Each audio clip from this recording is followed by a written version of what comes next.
All right, guys, I'm in the middle of an ice storm right now. We have estimates today because we still have to book our cruise for the springtime.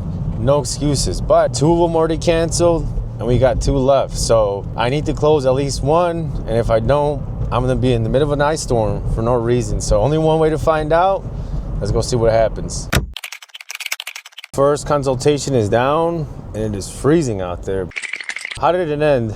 It ended like it usually does. If they don't buy on the spot, what happens is, we still send them the invoice and, we follow up. I'll go through what our process looks like during these consultations, our sales process in general, because I got a long drive. But when the lead comes in, it gets scheduled. And as of right now, I am still a sales guy within our company. It gets put on my schedule. I go out there, I take a look at everything. I have a few set of questions that, we ask them to get an idea of what they're looking to get.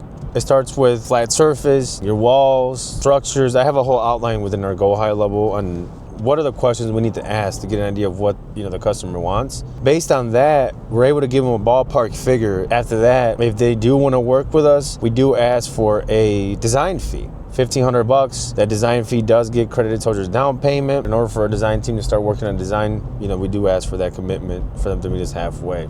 Some people will buy right then and there, and some people won't, and it's okay, right? If they don't buy within that first consultation, we always say, hey, we're gonna go ahead and copy and paste this information we talked about, put it into the invoice, send it over to you, and then we'll follow up. From there, the follow-up game starts. Everything automated within GoHighLevel. Once we send out the invoice, it gets triggered, they get a text. After that, we have a 12-step follow-up process where they get email, text.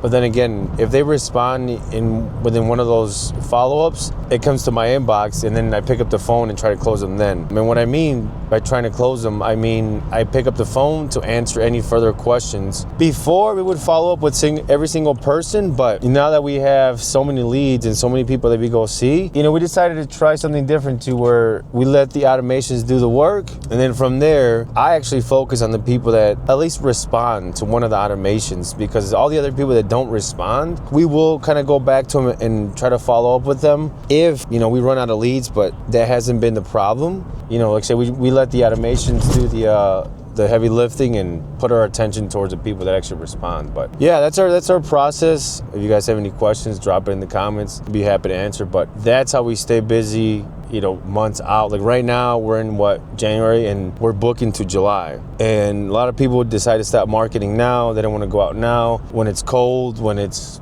rainy, whatever it is. Then again, for us, we do turn our ad spend down, just keep it going, because there is still people out there wanting to purchase an outdoor living space. And if we pick, you pick one up, during the summer times, you might pick up 5-6 people a week. Maybe in the winter time, you only pick up one, but it's that compound effect that really translates to who wins at the end of the year and who doesn't. So we're gonna go ahead and drive to that next one.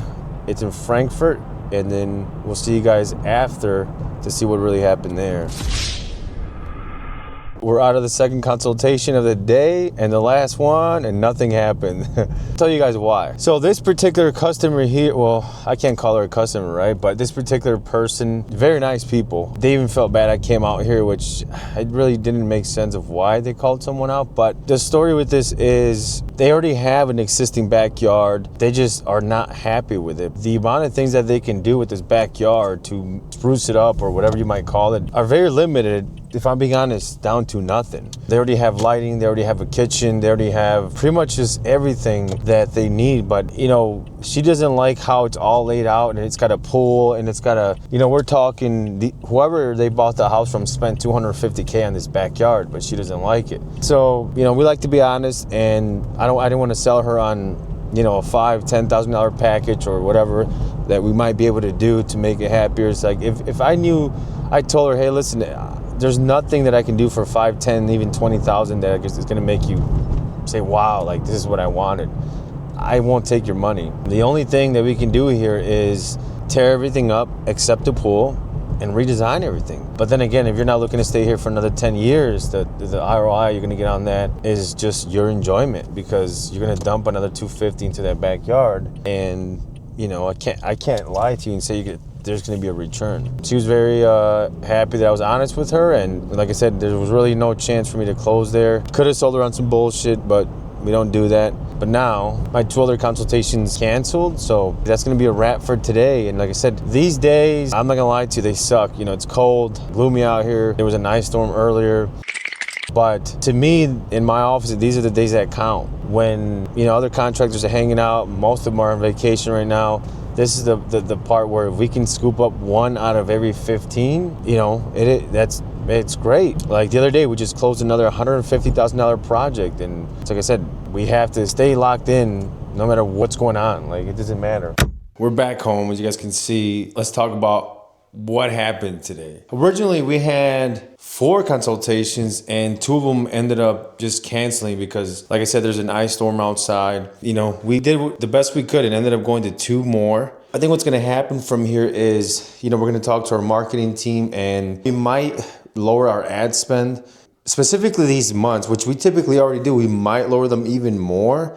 And then especially when we have, you know, storms like that, we might say, hey, you know what? We are probably going to lower the ad spend or even shut them off temporarily or something because, yeah, just people are not very interested. Even though they booked the appointment, they're just not very interested in seeing you when, you know, when we have a storm like this or even just snow on the ground. So, like I said, it wasn't not a bad day. I mean, it's the end of January. We have 2 estimates for good projects. I mean, we can say 1, but, you know, then again, you know, who's out there right now? There's not that many people that are out there doing estimates, and at the end of the day, that's my goal, is to be doing as much as I can, as much as I can control, me and my team. So, hey, I got to call it as a win. But either way, just because we didn't close them today, it doesn't mean the deal's dead. So what I'm going to tell you guys is stay tuned for the next video, because on the next video, what I'm going to be doing is I'm going to be following up with these people. Remember how we talked about early in the car? We said after today, they go into our follow-up, you know, phase. You know, like I said, the deal's not dead yet. So next video, I'm going to be following up with, you know, the people that I went to today, and you never know, we might close somebody sometime later this week. On that next video, you are going to want to watch this one. I'm going to show you guys exactly how is it that I'm going to add an extra $10,000 a month of recurring revenue into our landscaping business. So other than that, I appreciate you guys. Thank you for watching. We'll catch you guys in the next one.